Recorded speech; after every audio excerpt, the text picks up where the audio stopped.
Então, as doenças hematológicas que a gente gosta de divulgar e que tem dias específicos nesse mês de conscientização. Hoje, por exemplo, 5 de setembro, é o dia de divulgação e conscientização do mieloma múltiplo, que é uma das doenças que a gente mais tem em diagnóstico e acompanhamento aqui no CROM.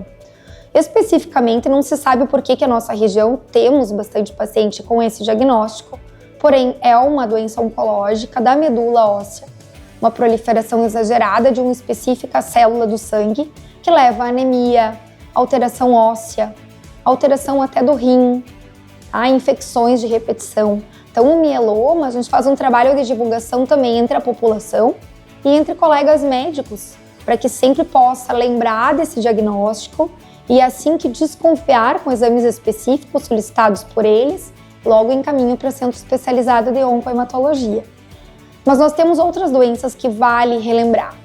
Ninguém deve se sentir cansado, ficar muito tempo em fadiga, falta de ar aos esforços e não ir atrás e procurar. É um dos primeiros sinais de anemia.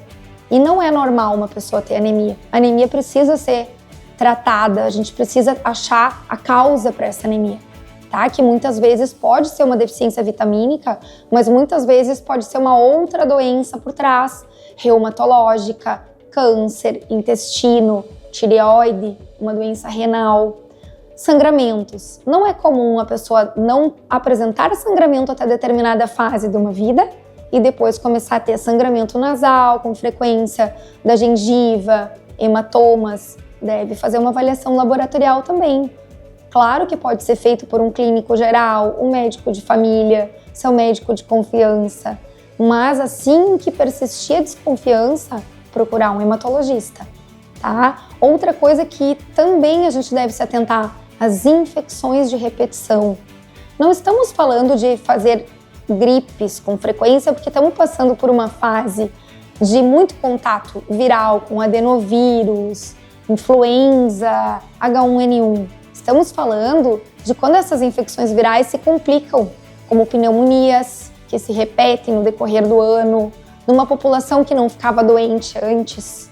A gente deve se atentar a pesquisar se estamos com alguma doença que leve à alteração da imunidade, com os linfomas, as leucemias crônicas, a aplasia de medula. Então, as doenças hematológicas, elas são bem variadas, com várias apresentações, mas essas são as mais comuns.